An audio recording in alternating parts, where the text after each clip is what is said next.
All right, now it is time to get into hardcore television. ECW. So I believe a lot of this TV show was from a show that they did the previous night or weekend, maybe? Yeah, it was pretty soon before this. Yeah, that's probably right. Maybe the week of, 2 weeks before, something like that. Yeah. Yeah, I believe it was Big Ass Extreme Bash. Is that right? Which was I think of 2 nights, Big Ass Extreme Bash. And it was the final match of Cactus Jack. And that is what is the big crux for this episode, along with a world title match between Raven and Shane Douglas at the end of the evening. Tony's excited for that one, of course, because it's family. Hell yeah, the Douglas family, of course. So we start with the cold open here. ECW fan cam starts off with Tommy Dreamer and Franchise getting their ass kicked by the Bruise Brothers at the hot dog stand. Dude, it's like a legit a picnic table. Like, it's got the checkered pattern like table cover and all. Oh yeah. The Bruise Brothers, I guess people may know them as the Harris twins. Ron right? and Dawn. Yeah, but they have hair. They're haired out crazy. They do have crazy hair here. Dreamer is trying to attack them because they're beating up Shane Douglas at the concession stand hot dog area. Dreamer then gets put through an employee-only door. Hot dog area. This is the hot dog area at your ECW events. This is also what they call the pay window. Designated. Holy shit. Holy shit. Home run. What a home run. A hot dog and a handshake. Yes, of course. Goddamn. Beautiful. Well, they put Dreamer through an employees-only door. And then Joey Styles says, in case you haven't guessed, you're watching ECW, where every night is uncensored. In case you haven't guessed, you're watching Extreme Championship Wrestling, where every night is uncensored. I said, oh, here we go. Yeah, I hate WCW. Die. Dude, this is like a big fuck you WCW episode. Oh, we also, I'm assuming James did as well, we watched the re-CW version of this. That's right. Which is... Yes. I don't know who to credit for that. Is there like a team behind that? There's like just the ReCW team, I guess, or whatever. There's like a bunch of people that do all this, right? So they so they put in like extra stuff that might not be there, audio and all this so stuff. They use the WWE Network version as much as they can because it's the best quality, but there's stuff that's cut out. So they restore the video and audio from DVD releases and shit, including like music videos and commercials and all. Which is awesome, and you can find that on Archive, I'm pretty sure. Yes, that's where we watch it. Yeah, so shouts out to them because this is fucking sick. So we all watch that version. Because I note that because there's some stuff later that they cut out. Specifically, I think maybe because they were shitting on WCW or something. I don't know why it was cut, really. Yeah, I mean, come on, just let it rip. Yeah, really. I mean, at this point, too, fuck. I think it's funny here, though, that they showed this because I feel like they only showed this to take a shot at uncensored. Like, there's no other reason to show this. I know, like, they're recapping whatever. The feud goes on in this show, but, like, they only did that. Oh, yeah, look, uncensored had hardcore stuff, but ours is way better. Shitty uncensored. They use the broken door and they prop it against the hot dog table, and Dreamer puts one of the Bruise Brothers through it. And then that's where we go from that to the ECW intro. And, I mean, that was a cool open. I like the fan cam. Using a fan cam on the shows is pretty cool, James. I like that idea. I think it's good. Yeah, I think that them going through the door at the hot dog area and then the fans chanting EC Dub is like, I mean, what really encapsulates this more, right? Like, yeah, it was the rogue fucking promotion, right? Like, I think that was cool as fuck. Yeah. And we get the ECW Hardcore TV intro. Hardcore TV, for people who don't know, is different than the TNN show that they would put out later. Yes, that's right. This is like all for local networks. Right, yeah. This is like where like Johnny's would see this, right? Like, yes, a local Philly station would show this in like New York. Oh, wow, that's cool. I think Florida had this. I think Chicago had it as well. But yeah, it wasn't like everywhere. It was just local markets. Yeah, so if you wanted to see Big Ass Extreme Bash and you didn't live in Philly, you would have to either get this from somebody from a VHS that's sent to you. Maybe they recorded the Hardcore TV episode, or buy the actual event, right? But if you lived in Philly, you could watch the Hardcore TV episode and get a lot of the stuff from the event, like the bigger stuff. So that would entice you to go to the local shows at the ECW arena, right? So it was wrestling way more scarce. Like now, compared to now, it is unbelievable. Like how different being a wrestling fan was in 1996 compared to fucking now. Like I can watch a show anytime I want ever, forever. Yeah, like it's nuts. But yeah, there's that's always exactly like 8 right, shows on live right now. Oh my god, like yeah, every weekend. But yeah, then you had WWF and WCW and ECW if you lived in the area. That was it.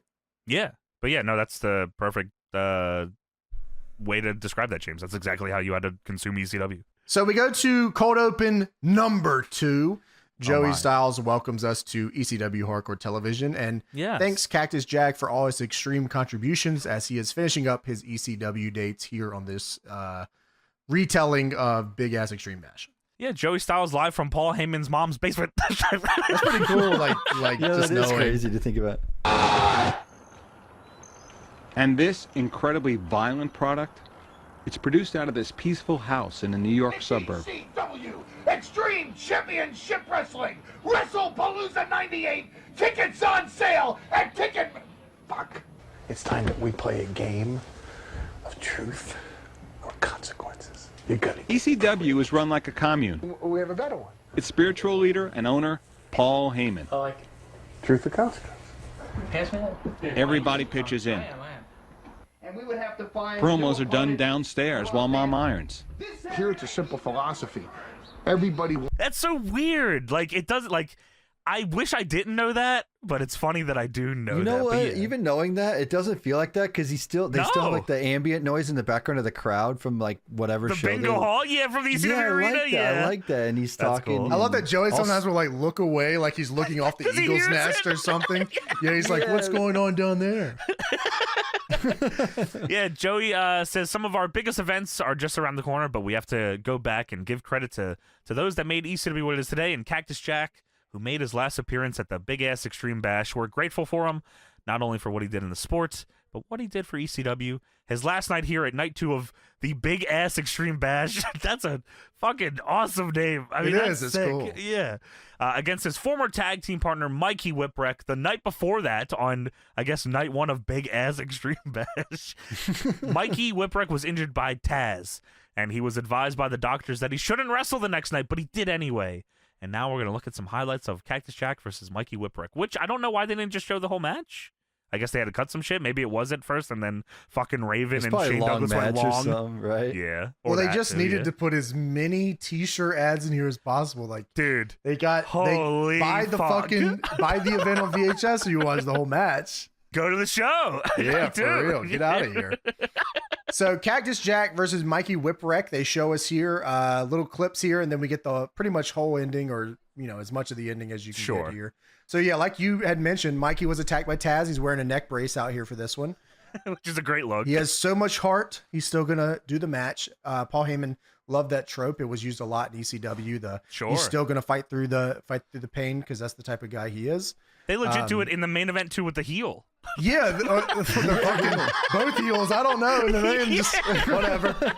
So they do the introductions for the match, and they announce that this match is the last match that Cactus will have in the ECW arena, which I thought was a super nice touch. Making his last appearance at the ECW arena, Cactus Jack! Yeah, I thought it was nice that they announced that it was like his last match. Because he's a heel here. Like, I mean, he's meant to be at the very least. So, like, he hates extreme wrestling. Yeah, that's the whole angle at the time where he's anti-hardcore. This is after Kane Dewey, obviously, all that shit. Like, so that, but they knew the crowd would, dude. Well, I mean, what a great fucking angle. Yeah, I agree. I mean, it worked super well.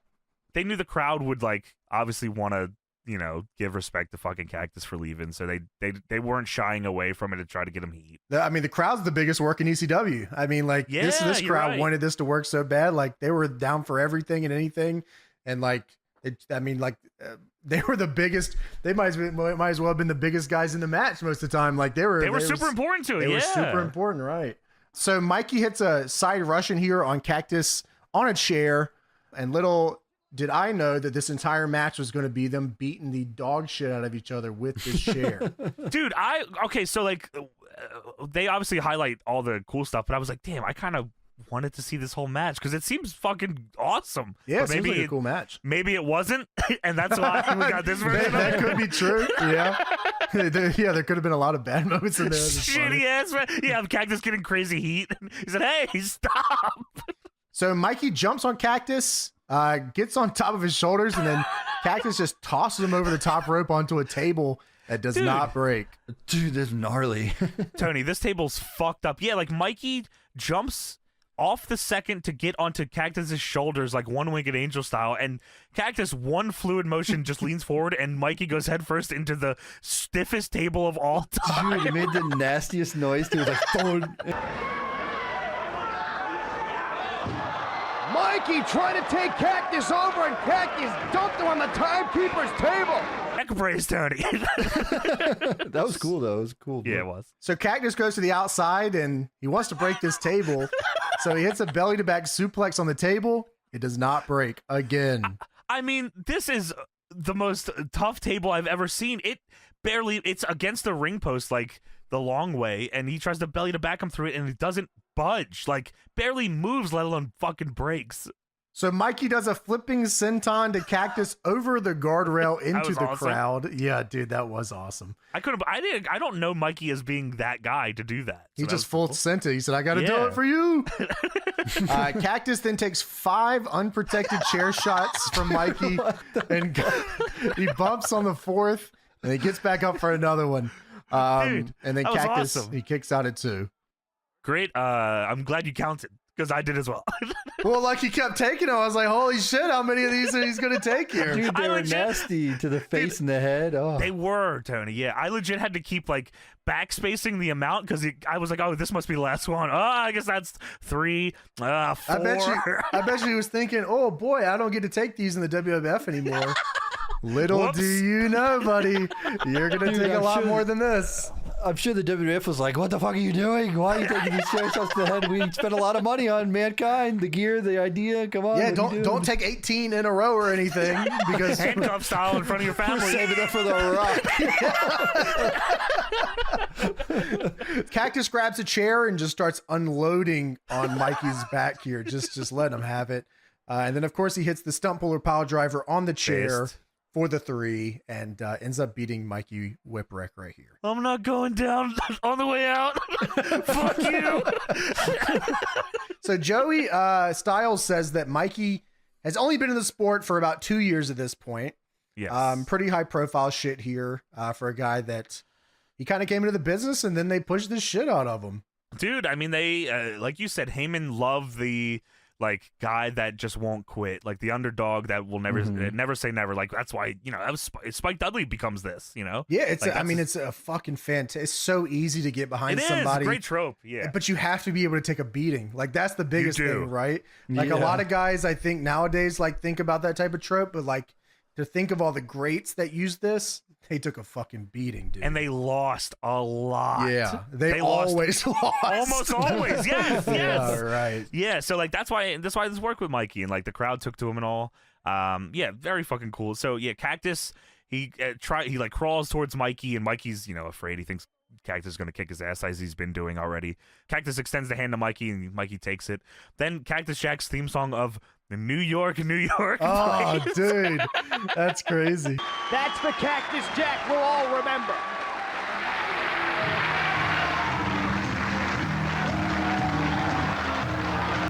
That's fucking crowd awesome. was like waving along with it.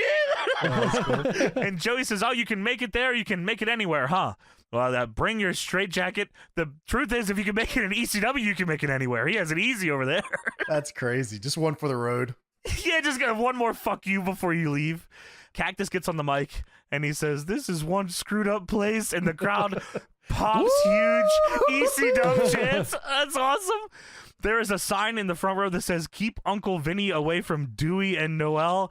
Oh my God, man. Dude, and it's like the biggest sign ever. Yeah, like I've never seen somebody write so bold before. Yeah, like legit all the marker is gone from that pin. And then it cuts to, like, I guess the same segment where Cactus now just has his Cactus Jack shirt on, and he like took off the white shirt. Yeah, I think it just probably just like flipped it or whatever, you know. He was doing too much bullshit. They had to cut for time here. He's probably you should watch the WWF. Why don't you watch Raw? Raw's War? Fuck no. Cactus says there's 2 guys in the back who need some special mention. 2 guys in the chairs who are the lifeblood of ECW.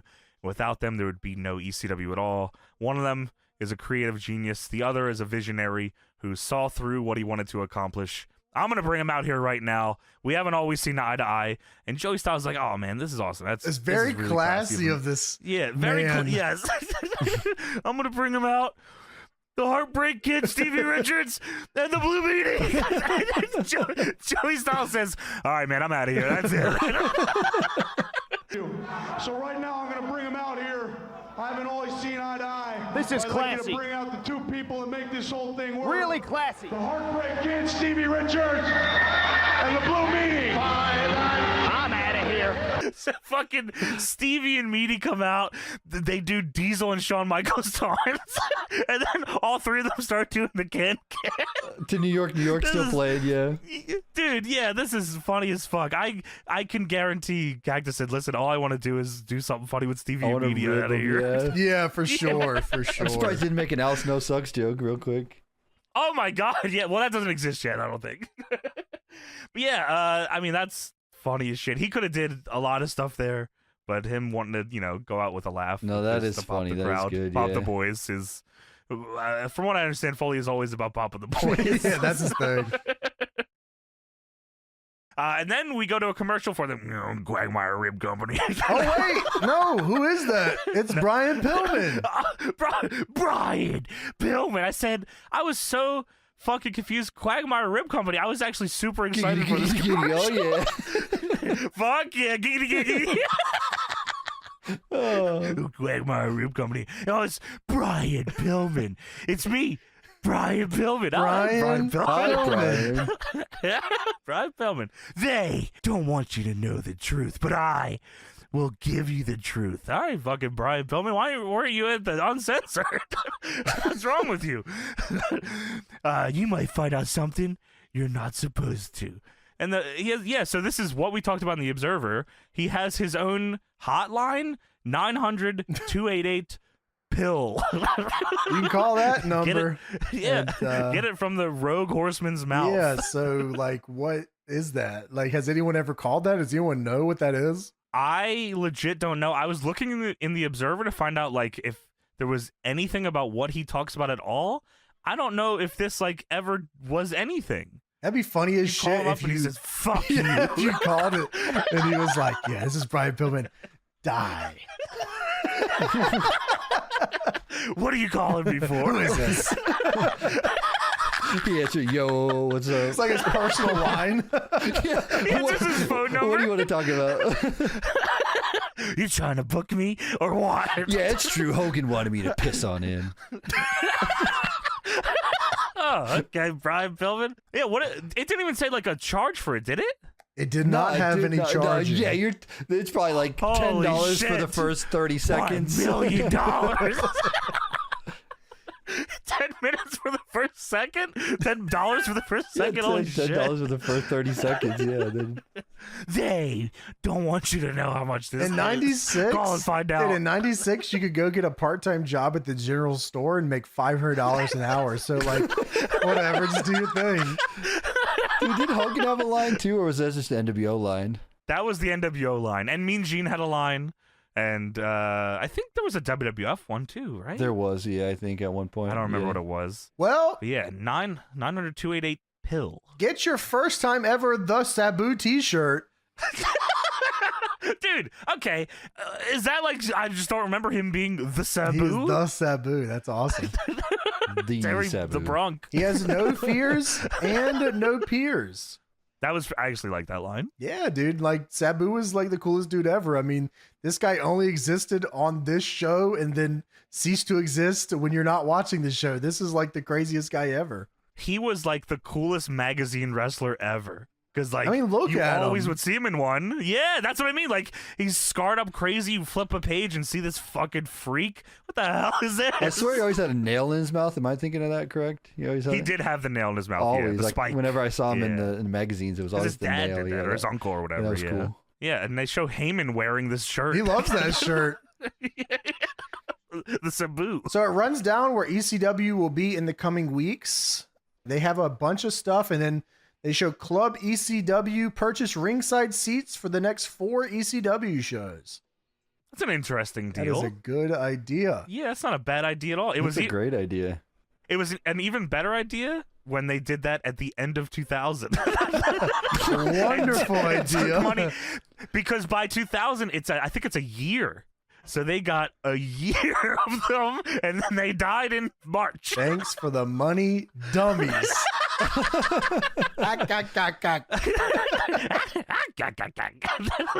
One of the places they were going to was in Reading, PA at the Body Slams Arena. I did have that Why written the down. fuck- That's awesome. Why the fuck don't buildings like this exist anymore? I want to run the Body Slams Arena, the wrestling building. What the fuck? And then, of course, you can also go to the House of Hardcore School, where they made stars such as... Danny Doring and Amish Roadkill. Let's go! Come on, fucking Chris Chatty. Yeah, come on, these are the goats. Like, come on, they're all over ECW.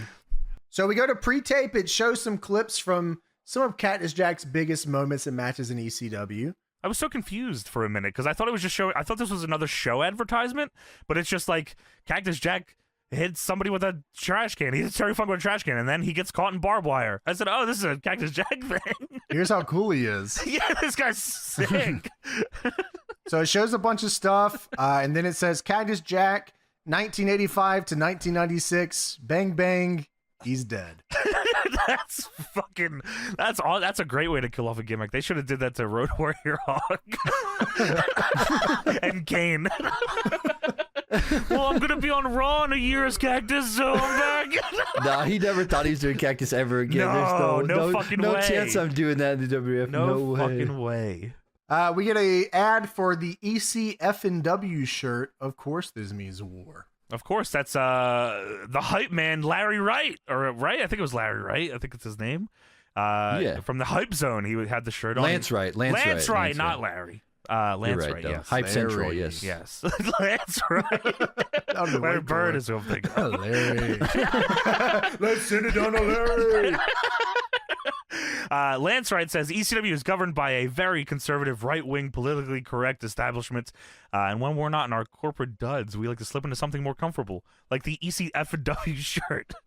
Anyway, Quagmire ribs. Oh, wait. That's Brian Pillman again. God damn it! They're not letting me Same speak. They won't let me speak. Call my phone number. Somebody out there, like, had to have called that number, right? Like, yeah, there has to be one person, right? Okay, there's this guy on Reddit who says, my buddies and I called for comedy value and it was worth it. It was Pillman saying absolutely nothing and talking as long as possible to do so in a throaty voice, milking it for per minute charge. This is the loose cannon, Brian Pillman, truth line. We were all drunk as hell, and it was well worth the $8 my rich buddy paid for on his phone bill. We used to have a recording of it, but it got lost when we moved to Arizona. Wow. Okay, I'm not sure if that's true. That sounds made up. So it but was legit him probably- trying to keep you on the line so he could make some money. Yeah, talk as slow as possible. This is the loose cannon, Brian Pillman. the truth line. I mean, that's all those were for, really. Yeah, for for sure. Fucking Quagmire ribs. So next up, we have Chris Jericho versus Taz. Joey Styles says that Jericho will have to use the spirit of everyone who trained in the Heart Dungeon to try and beat Taz. Yeah, I guess they're saying he was the last survivor of the Heart Dungeon, and he'll have to take everything he learned from the Hearts. Chris Benoit, Brian Pillman, when he takes on ECW's one-man crime spree, Taz.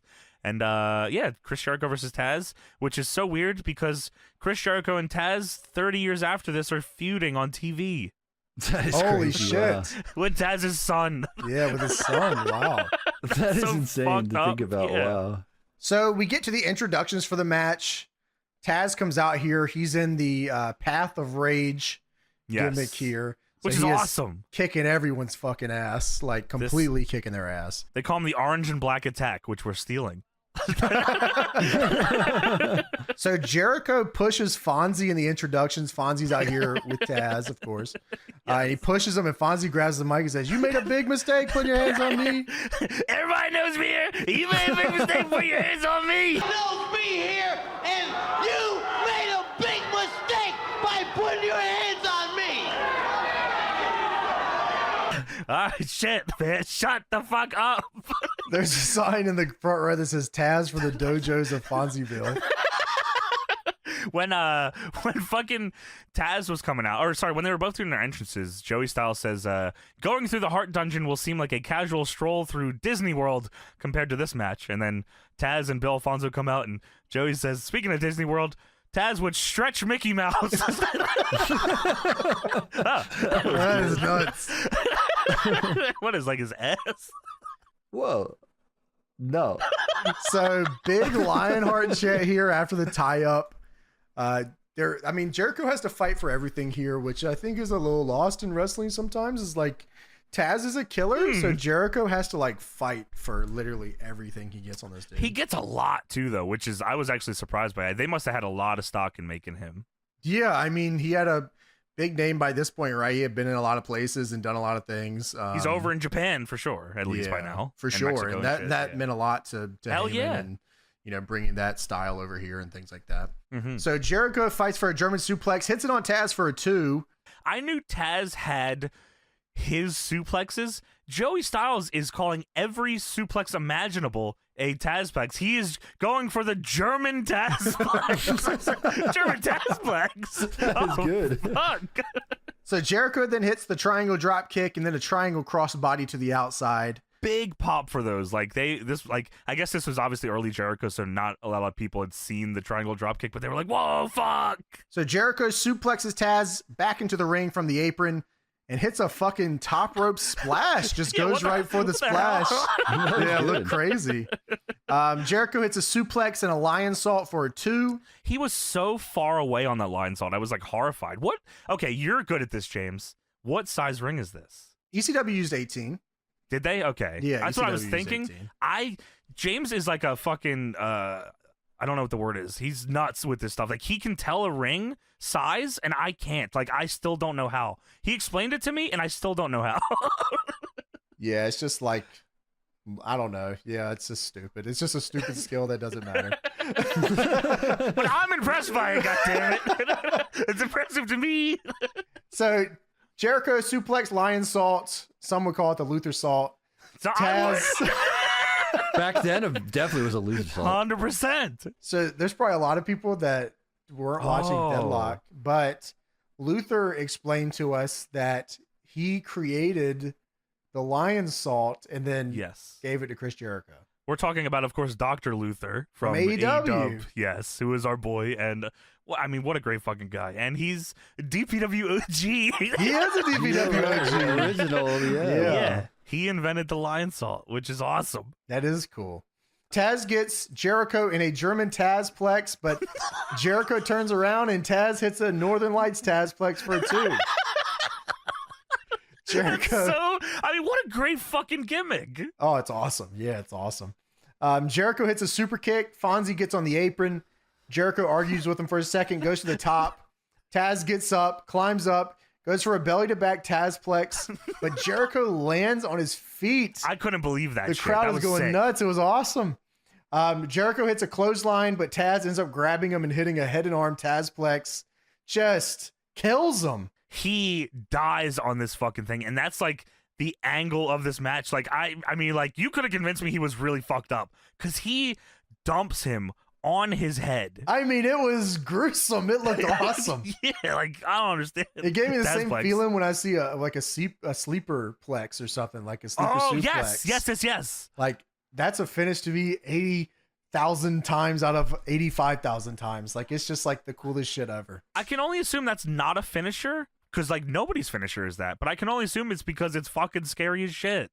Yeah, I mean, it's gotta be. Yeah, it's nuts. When Joe was popping them out, like, Oh This my shit God. that was awesome. AJ Styles would slide on his forehead. It was nuts. It was awesome every time. He'd only do it against like 2 guys because like, not everybody was taking it. Yeah, but it was fucking awesome, man. Wow. Jericho, like you said, just lands right on his head. Jim Molyneux calls for the bell here, but Jericho gets up and he says, fucking restart the match. I'm okay. I don't need any time. I So can, he I does. can do this. And he goes, okay, fuck it. Ring the bell. Restart the match. What the fuck? Hell yeah. All right. So match number 2. Big pop for that. I was like, I don't know how often I've seen that where the ref will be like, yeah, fuck it. All right, you can go. Let's go. Yeah. I mean, the rules only apply sometimes here. That's So true. Taz hits a German Tazplex, then locks in the Kata Hajime. And of course, the ref has to call for the bell. Dude, the German Tazplex, it's no bridge and all impact, Joey Styles calls it, which is true. Like, he dumps him on his head again. Dude, yeah, you shouldn't have fucking tried to restart the match. You know where you're at? Kata Hajime, the Taz mission. I mean, what a great fucking move. I love that fucking move. I mean, he does all the greatest stuff. What a gimmick. I do all the cool shit. Best And wrestler I ever. beat your ass. And I win. Cool. Yeah, good gimmick. Jericho gives up, as you said. Bill Alfonso is just blowing this whistle crazy. And Joey Styles says, I wish Alfonso would swallow that damn whistle. Dude, I mean, you hear this whistle for damn near 5 more years. I mean, good Lord. How is that possible? Like, I mean, surely that's why he didn't get signed anywhere else. I mean, yeah, they said, no way, not on TV like that. Come on, Daddy, let me bring my whistle. I've been doing it every Daddy. I can put this whistle anytime you need me to. Get the fuck out of here. Get out of here. I'll report anything you need me to report there, Daddy. I'm a good mole, Daddy. Yeah, WWE just scooped him up for all the mole he did. Well, he was working with WCW. That was the issue, Tony. Oh, he was. Sure, Don't fuck yeah, with you're that. right. Oh, yeah. They wouldn't have cared if it was the other way around. That's very true. They were working You're with the WWF, not Hell yeah. WCW, though.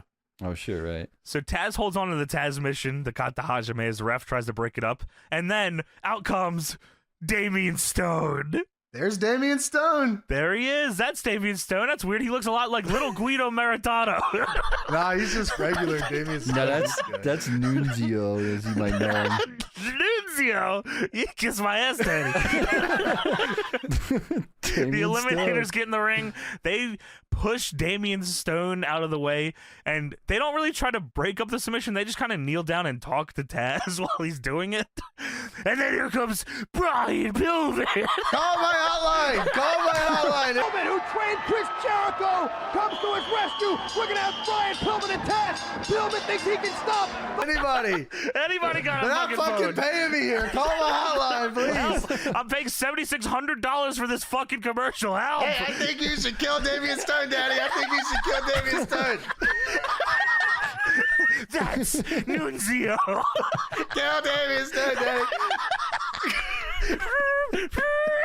I didn't kill him, Daddy. I think you should whip out your Johnson, Daddy.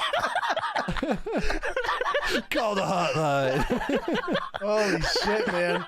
Dude, he comes in, Taz like gets off of Jericho when Brian Pillman comes in. He's freaking the fuck out. He's going like crazy. He is going nuts. Taz is like, I don't know what the fuck is going on, but if you want to fight, we can fight. And then Pillman goes, fuck it. So then Taz just grabs Damian Stone and just hits him with the craziest half and half Tazplex, just fucking boom right on his head. On his head.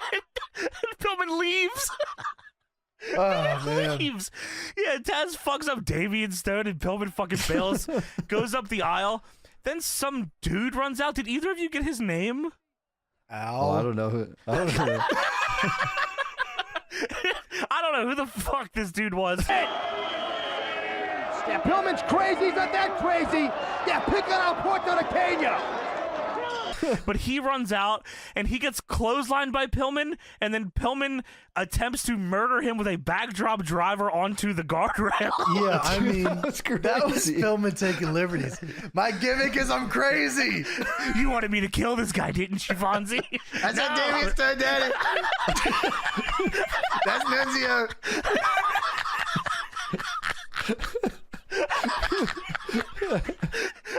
That was Dan Severn, Daddy. I don't know. Holy shit. Holy fucking shit. Yeah, so fucking Pillman kills this fucking dude. Shane Douglas, the franchise. Go on. Pillman working everybody into, I'm supposed to be crazy, guys, and he just drops this guy on his fucking head right on the concrete. I'm crazy. Like, what do you want from me? That's a good idea, Daddy. You should kill him again. Dude, unbelievable. That was Al Snow. It's not Al Snow. That's all I thought when I saw this guy was, that's Al Snow. Yeah, that makes sense. Yeah, I'm starting a rumor that's Al Snow. A rumor? Are you going to post it somewhere? Okay, understandable. So Douglas runs out here to chase off Pillman because they're in an angle right now. Pillman runs around the ring and then jumps the guardrail into the arms of Harry Botswain, who is a former Philadelphia Eagle. Oh, is that right? Yeah, What? that's who Really? that is. Dude, I thought he double goozled him at first, but he got him under the arms like a baby and He then did the carried him jack out. to him. No, yeah, he grabs him and he helps him out. I guess that's his boy, Harry Botswain. That's cool. Yeah. I mean, Pillman played football, right? Hell yeah, it's goddamn Bengals. There you go. Get loose. Get loose, Daddy. Why don't you go fucking play football? Phil Alfonso is close to an Cartman impression. He is really good. Hey, sit down, Daddy. Shut up. Respect my authority, Daddy. No ties is my papa.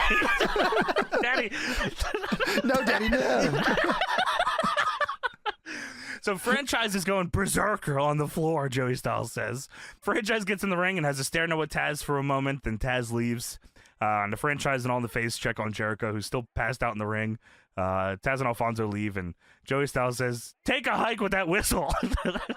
Fuck you, Daddy. I'll be here for 5 more years. We get a pre-tape for Gangsta's Paradise. You can own this historic event on DVD. It shows some highlights. To Gangsta's Paradise, which I can't imagine they paid for. I mean, at the end it said they pay for all the music.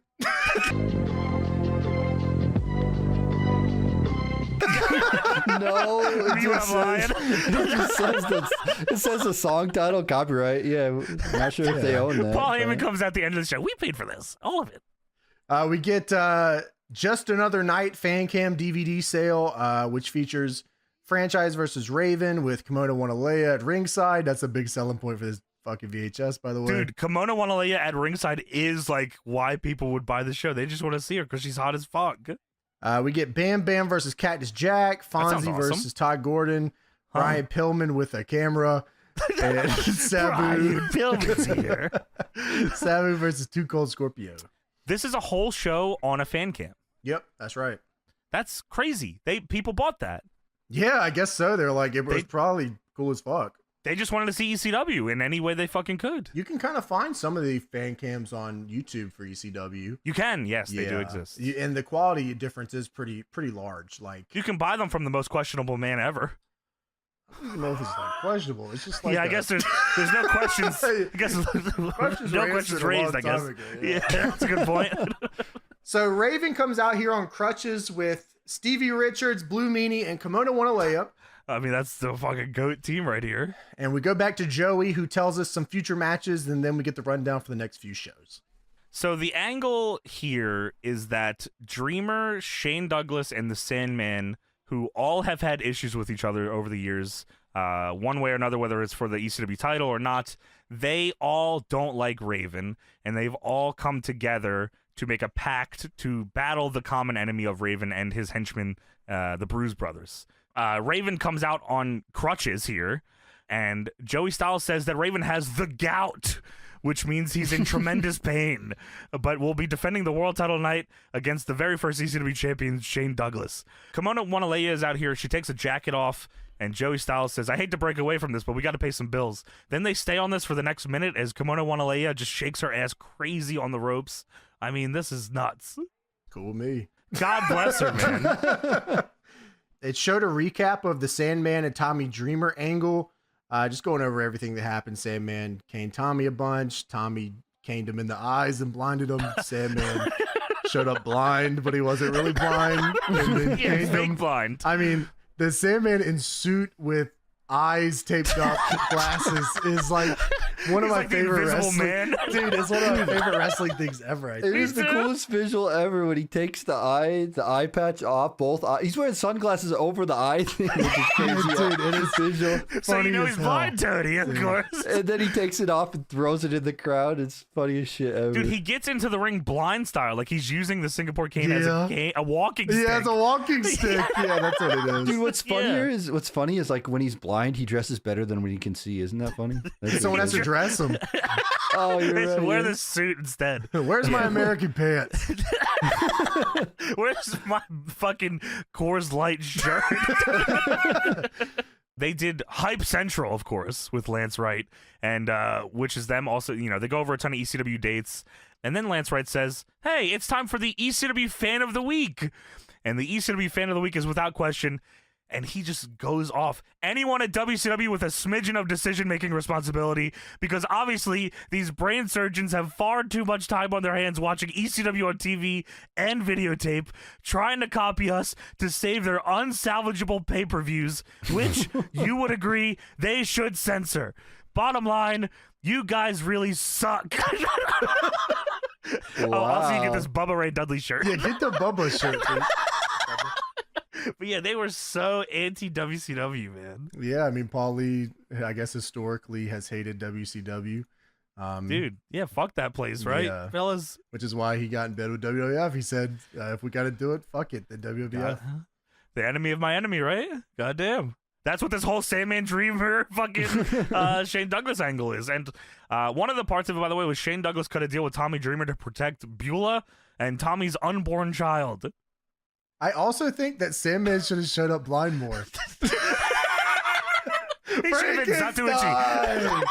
Dude, Sandman in the ring, blind, only being able to like use the cane. I mean, it would have been the same match. Yeah, I mean, ECW, this is like Frankenstein. Dude, I mean, Sandman blind in the suit is like, I don't know. Legendary. That's legendary. That's like that's like the furthest, craziest, like ECW did a lot of shit, and a lot of shit was like extreme and like nuts. Sure. Like, over the top, they were really, I mean, the Dreamer Raven thing where they were bullying each other, or Raven was bullying him at the camp or whatever, and then Dreamer bullied him, yes. Oh, Dreamer bullied him, and then fucking at the camp, and of course we all know the ending where Raven ended up being rich. No, the fuck we don't know that. Who knows that? Who fucking knows that? I think is awesome. Now, if, no one knows that. If Sandman showed up in WCW blind with the suit and shit, now that would have been a great ending to the story. If you'd have learned how to work blind, that would have been a crazy gimmick. I would have loved that. There's also a shirt here, buy the Fonzie Must Die shirt. Wow. Who the hell made this, Daddy? Why the fuck? I'm not wearing that shit, Daddy. Why'd you make one that says Nuncio must die, Daddy? Fucking Nuncio, Daddy. Fonzie eats pussy shirt. How about that? Get that instead. So we go to the main event of the evening, which is Raven versus Shane Douglas, ECW World Heavyweight title on the line.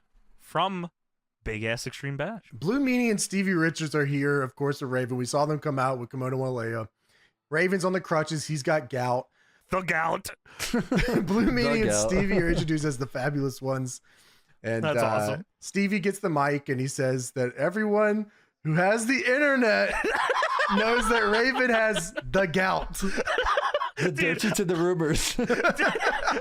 James, I swear, he says the gout and someone in the crowd goes, oh. Yeah, dude, no one here has the internet. As everyone who has the internet knows, my man Raven, the ECW World Heavyweight Champion, has a gout.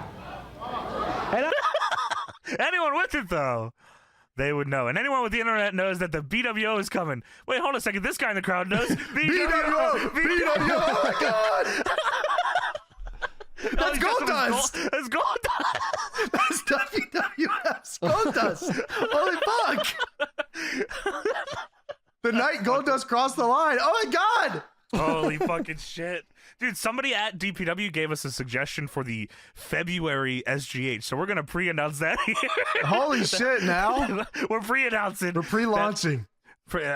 Coming in February of 2025 on our Patreon, we will be watching for the month of February for SGH, St. Valentine's Day Massacre. Not for the match that you think we're watching it for. We're watching it for Goldust versus Blue Dot. BWO. BWO. Why not? Yeah, so Stevie says that he told Raven not to wrestle, but Raven grabs the mic and says, I wrestled like last night and I beat the Sandman. I won. So he says, but you know what? Tonight, you are right. I cannot wrestle, so there will be no match. Boo. What an asshole. Bitch. Franchise says, no fucking way. Wait one goddamn second. Shit. Turn my music on. Turn it on. Fucking music. Shane Douglas says there's no way on God's green earth that these hardcore fans aren't going to see me whoop your ass for that belt tonight. So the way I look at it, and then he fucking hits Raven in the head with the mic, and then attacks Raven's the gout foot. So are they both heels here? So Shane is, but he's a good guy right now. Like, he's a good guy that everyone, I think, knows. He's just still an ass. Yeah, like, I think everyone kind of knows, especially how they allude to it at the end of the show, that, like, he can't be trusted. Right. But yes. But everyone fucking hates Raven, so it's like, we got to put up with this guy for now, because we have to. He chop blocks him. Stevie hits Franchise with a Stevie kick. Raven hobbles up and hits the Raven effect for a 2. Even flow fucking DDT here, thank you. Shut the fuck up, Daddy. That's the Raven effect. They fight to the outside, and Raven throws him into the guardrail, hits him in the chair, or hits him in the head with a chair. That's Another awesome. Raven effect on the Even floor. flow. Okay, apparently there's a count out in this one. Count out on in ECW. All right. Yeah, I get it. Raven was hurt. So Sure. I'm Well, it's cool like, with you know, it. it's like New Japan rules where there's no DQ on the floor and still countouts. Oh, okay, in this match. Right. So, yeah, because earlier that night, I mean, Cactus and Mikey were at the Eagles Well, nest. it's obviously a title match thing, right? Yes, That's what yes, it is. of course. That's what it is. Different NWA for the rules. title. We like There the it is. NWA rules here. We Or do. it's Ravens rules, you know, whatever. Oh, that's also true. Oh, true. So Franchise then hits a triangle cross body on Raven and the boys. Yeah, what the fuck? Hey, man. What, man? It's all good. Like, this guy ain't working here no more, right? No, what the fuck? I'm fucking This is getting my pushed. fucking company. The fuck? Well, he doesn't do it as smooth as Jericho, though. He Dude, either Tony, far away he- or he just like hits the apron or something. He I don't almost even know. broke his knee on the apron, Tony. Yeah, it was that nuts. was gnarly. What the hell? Well, he came up with it, so he's just kind of workshopping it.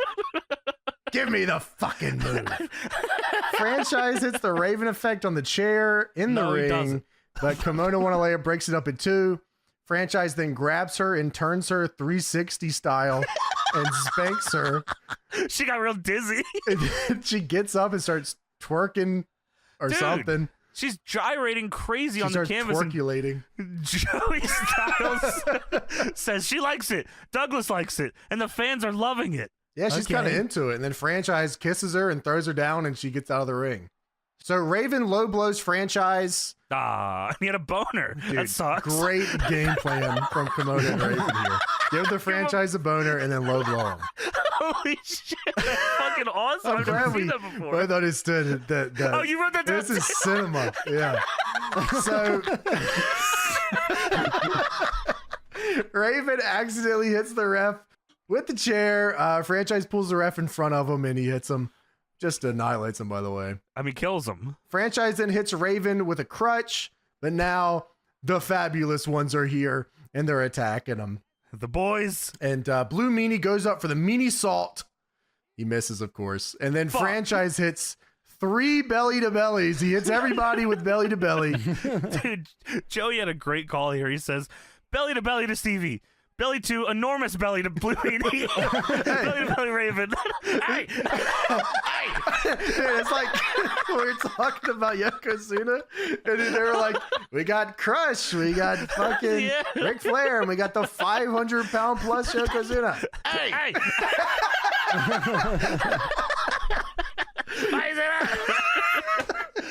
That is fucking so funny. Dude, yeah, Yokozuna in jeans was a very prominent part of everyone's review of last week's That's pod. funny as shit. That's awesome.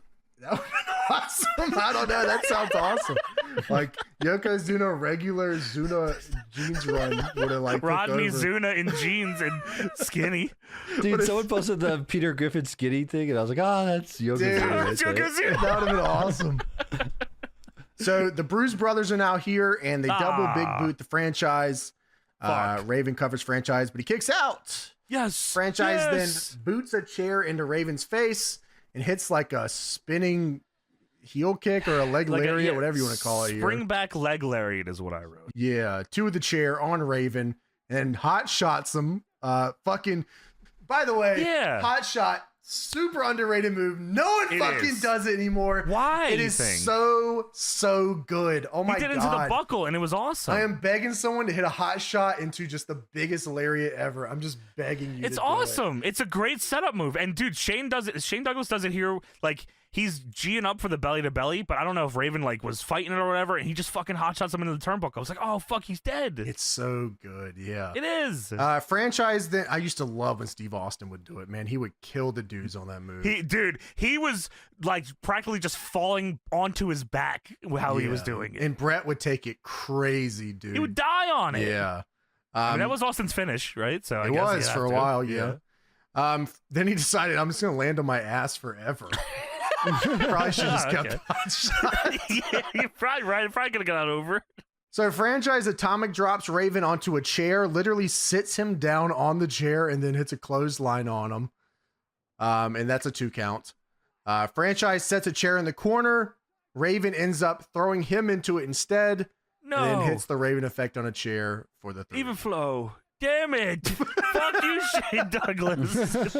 So dude, him sending him into the chair in the corner was so fucked up. Like, it's not like the chair wasn't in the ropes like you would think when you throw somebody into the corner where the chair is. It's just laying on the canvas. It's like laying on its side, Yeah, no tech for it. Yeah, that's a good idea, way to put it. Yeah, he throws Shane Douglas' ass first into it, and then hits it with the even flow and wins. Fucking what the hell? So Stevie and Blue Meanie then get in the ring and Fargo strut. Okay. Oh yeah, man. They Fargo strut in the ring and then get clotheslined out of the ring. Get the fuck out of awesome. here. The Bruise Brothers are back out here. Damn it. And they try to crotch Franchise on the post, dude, which is their big thing. Dude, yes, that's like that's the kill move in ECW at this point is posting them crotch style. Yeah, but Dreamer makes a save because they crotched him and he knows how bad it hurts. That's what they said. So Raven and the Bruise Brothers then beat the dog shit out of Dreamer and Franchise. As they should. And then the Bruise Brothers say, fuck it, let's post Tommy Dreamer. We're posting Tommy. He's getting posted. But the Sandman, and he's not blind. He makes the save with the cane and he canes everybody and beats her ass. Dreamer hits the Raven effect on Raven. And then him and Sandman argue about who should concerto Raven's gout foot. Dude, they fucking go to Pillmanize Raven's gout foot, and yeah, they're arguing in the middle of the ring, and all you just see on the side of the screen, Shane Douglas climbed to the top rope, and I don't know, what do you hit? Like he just like a splash. Yeah, he goes on the top of the splash. Yeah. He splashes because he saw Jericho do it earlier. He does a diving splash from the same chair. corner. From the same corner. Yeah. It was. You say you're wearing yellow? Okay. Yeah, he splashes Raven's gout foot Pillmanize style, and Raven's fucked. And Joey Styles says 3 of Raven's enemies trying to work as allies. Forget about it. They're gonna go at it. Some things are inevitable. You know, the stock market will crash again eventually. WCW's next pay-per-view will suck again too. Some things are meant to be. Holy dude. Raven's 3 common enemies trying to act as allies. Forget about it. They're gonna go at it. It's inevitable. Some things are inevitable. The stock market will crash again eventually. WCW's next pay-per-view will suck too. Some things just were meant to be. So yeah, every time they can. The show ends with Shane Douglas on the mat yelling at both Sandman and Dreamer to remember the deal. Yeah, he says, remember the deal. And like when Dreamer leaves and Sandman turns his back to Douglas and Douglas is like laughing. And then Dreamer leaves, but then Too Cold Scorpio gets in the ring because he's like boys with Sandman, but they're also having issues. And Douglas is like laughing at, like, turns his back to them and laughs at the camera. So like everyone knows not to trust this fucking piece of shit, but they got to deal with him now because Raven's fucking ruining the goddamn company, man. Cool fucking angle. Cool show, actually. I enjoyed it a lot. Yeah, I actually like this a lot. This was fucking pretty fun. Like the Cactus Mikey match, I like I said, I wish I could have watched it in full. Maybe there's a reason why we didn't. Maybe it's better not in full. Yeah, Well, it's like 17 minutes long or something, so maybe Is that's it? why. Yeah. Well, we could have Probably cut good, maybe. though. I mean, I guess they had some bills to pay. Maybe had to do 14 Bubba Ray Dudley. You got to t-shirt call the Pillman commercials. hotline. You got to call it right now.